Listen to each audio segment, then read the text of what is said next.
Padre, del Hijo y del Espíritu Santo.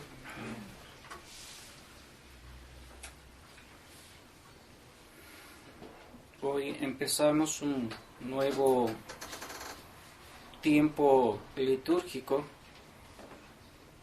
en donde, como ustedes ven, desaparecieron las flores del altar.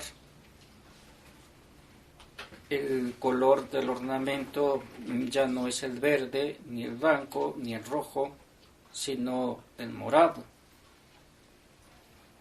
También, como ustedes notaron, se dejó de decir el Gloria en la misa. Todos estos acontecimientos, todos estos pequeños detalles, no nos enseñan otra cosa sino que la Iglesia, por medio de su liturgia, quiere dirigir nuestros corazones hacia lo que ella considera más apropiado para la salvación de nuestras almas. No sin sabiduría, sino más bien con gran sabiduría, en virtud de quien fue el que la instituyó, dirige nuestras almas hacia el objetivo que ella quiere y que también debe ser el objetivo del que predica o del ministro de nuestro Señor Jesucristo. Dirigir las almas hacia el corazón sacratísimo de nuestro Señor Jesucristo. Es una labor ardua, es una labor que solamente nuestro Señor, con su fortaleza, nos puede a nosotros condicionar para desarrollar en vuestras almas la obra de la redención del género humano. No es de otra manera, no es de otro el sentir que tiene la Iglesia y que también debe absorber totalmente al que esto predica. No es otro tampoco mi objetivo, sino el de alinearme todo lo que pueda y cuanto pueda al propósito mismo de la esposa castísima de nuestro Señor Jesucristo, como es la Iglesia. Si pues es ella la que nos enseña cómo debemos comportarnos en cada momento de la liturgia, y ella es la maestra y sobre todo la directora espiritual de nuestras almas. Pues bien, una vez dicho esto, y sabiendo en qué tiempo litúrgico se encuentran, pone a nuestra consideración lo que ustedes ya acabaron de escuchar en el Evangelio de este día. En él podemos ver primeramente a este padre de familia, en segundo lugar a los que él emplea para sus labores en su viña. Tercero, el pago que él les da a estos obreros.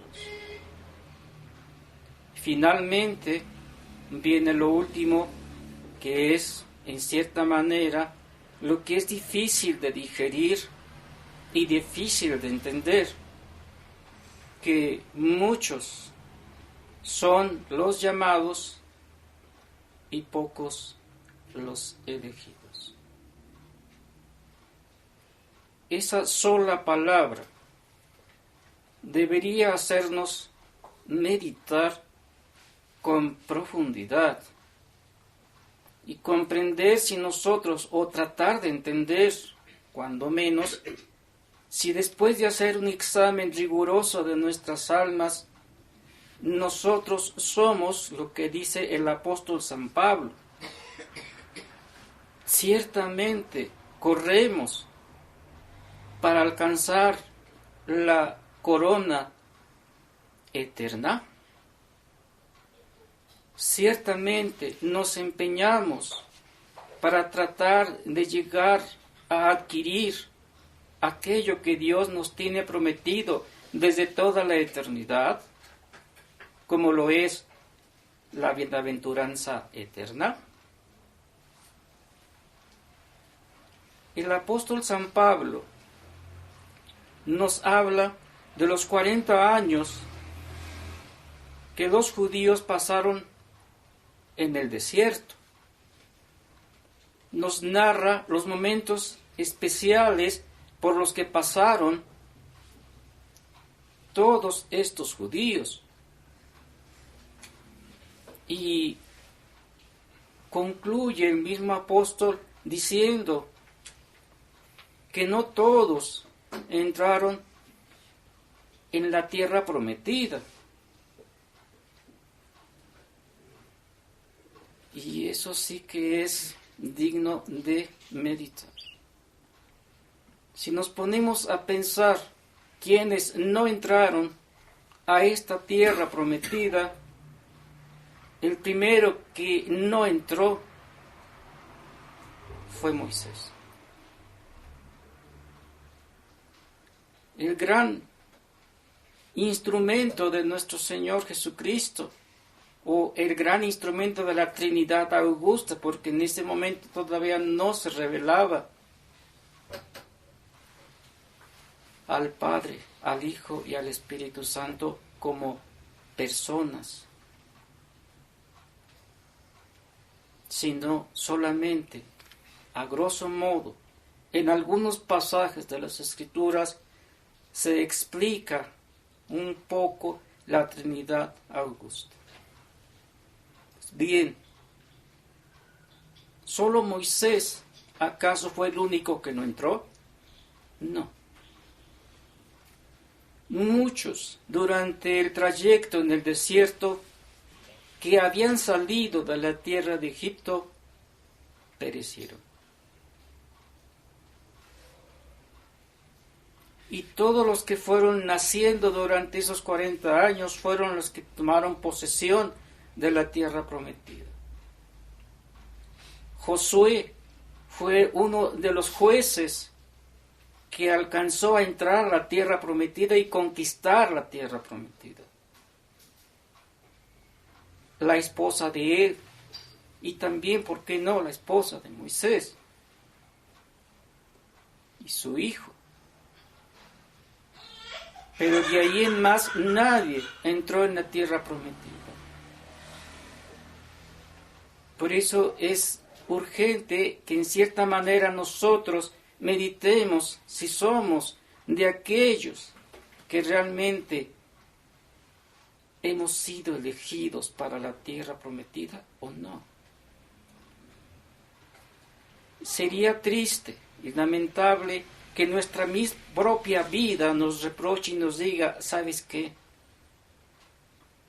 Si sigues así, si continúas de esta manera, es muy difícil que alcances la vida eterna. Pero no porque Dios no quiera dártela a ti, sino porque Él ve que tú no das la talla. Y qué difícil será escuchar en aquel instante de nuestra vida que nos digan, apartaos de mí, malditos, al fuego eterno. ¿Dónde será, como dice él, el llanto y crujir de dientes? ¿Quieren acaso o queremos acaso ser unos de esos?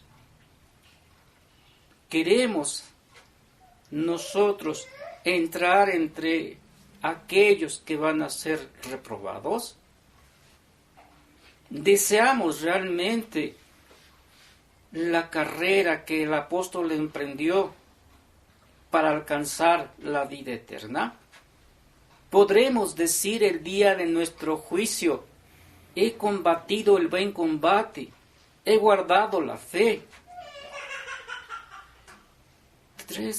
Dos cosas importantísimas en esto. Si hemos combatido el buen combate, seguro que nos espera la gloria eterna. Si hemos mantenido la fe a pesar de toda la apostasía que se encuentra a nuestro alrededor, es señal de la salvación eterna. ¿Cuán tan difícil nos es mantener la fe en la actualidad? Y sin embargo, es una virtud teologal que Dios infunde en nuestras almas, pero que debe ser alimentada también por nosotros. Como de hecho lo decían todos aquellos hombres y mujeres que recibían un milagro de nuestro Señor Jesucristo, a quienes les decía: tu fe te ha salvado. Y ciertamente que es un depósito que nosotros debemos guardar si queremos alcanzar la vida eterna, la fe. ¿Es ese denario acaso el que Dios ofrece a todos los que van a trabajar a su viña? Podríamos decir que en sentido figurado puede ser. ¿Por qué no? La fe en nuestro Señor Jesucristo viene, o en la Trinidad Augusta, viene desde el justo Abel. Y la fe durará hasta el último que sea elegido, cuando ya se cumple el número de aquellos que bienaventurados que gozarán eternamente de la visión beatífica. Pero nadie descarta que en la actualidad haya más hombres y mujeres que se condenan y muy pocos, lamentablemente, que se salvan. Por eso es urgente que en nuestra vida espiritual nos preguntemos si somos nosotros los que podemos estar en esa lista. Como dice el apóstol tranquilamente, ya solo me queda esperar el premio que Dios nuestro Señor me ha prometido, porque su gracia, que es otra cosa muy importante, en mí no ha sido en vano. Y cada uno de nosotros recibió ese denario que también le podríamos llamar, y ya llevamos 2, en el momento en que nos bautizaron. Esa gracia nos acompaña hasta el momento en que debemos dar cuenta de nuestra alma a Dios nuestro Señor. Cierto es que en el Evangelio de hoy se nos muestra la misericordia infinita y la bondad de nuestro Señor. Pero Él también dice: ¿qué acaso yo no puedo hacer con lo mío lo que quiera? ¿Qué acaso en el día en que tenga que pagar o tengan que rendirme cuentas, no puedo usar yo de mi justicia para juzgar vuestras almas? ¿Quién me impide hacer eso? Puesto que el mismo Padre le ha dado a Él la jurisdicción de juzgar nuestras almas en ese instante, en ese momento. Y por eso es urgente la pregunta. Claro que uno puede ser que diga: yo no me considero indigno. ¿Por qué? Porque que la salvación eterna en la actualidad es más difícil. Puede ser, como tampoco no puede ser. ¿Por qué puede ser? Porque estamos rodeados no solo de ateos, descreídos, sino también de apóstatas, de traidores, de lo que fuere. Y eso ciertamente nos desanima, nos desalienta palpar eso en el común de la gente. Pero, por otro lado, dicen, entre ellos San Luis María Griñol de Montfort, que los santos de los últimos tiempos, sí, pasarán por grandes tribulaciones, pero será, dice él, más fácil adquirir la santidad, la salvación eterna. La condición nada más es que guardemos la fe. Como dice el apóstol San Pablo, he guardado la fe.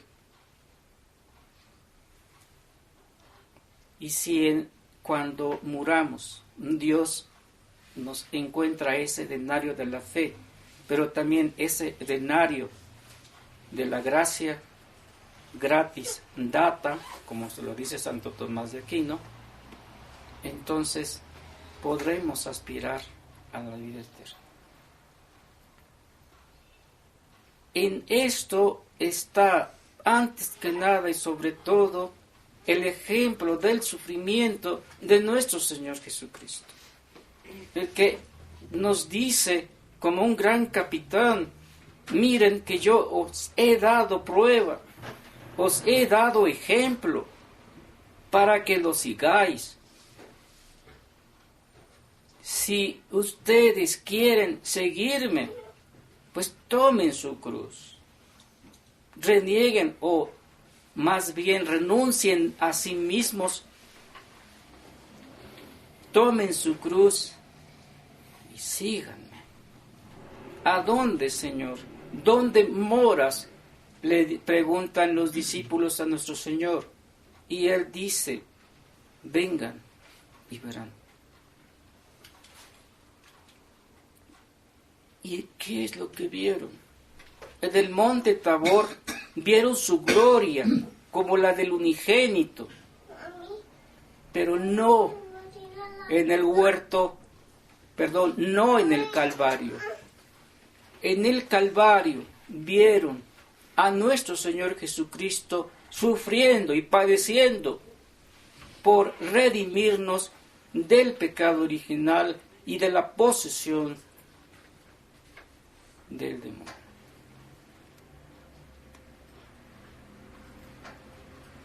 Es el ejemplo que debemos seguir, a quien no se le puede reprochar absolutamente nada. Os he dado ejemplo para que vosotros lo sigáis. Y Él ha dicho, el mandamiento máximo es que os améis los unos a los otros como yo os he amado. Si este ejemplo que nos da la Trinidad Augusta se nos hace muy difícil de seguir, lo cual es entendible, entonces bajemos un poquito y miremos a Nuestra Señora de los Dolores, la que estuvo firme no solo en la natividad de nuestro Señor Jesucristo, sino en la misma muerte de su amadísimo Hijo. Y como ya lo he dicho un montón de veces, ella es el modelo perfecto al que podemos imitar, hasta donde podamos. Porque a pesar de ser criatura, sin embargo, fue elevada por todos los tronos de los ángeles, y ella ocupa un trono especial allá en el cielo.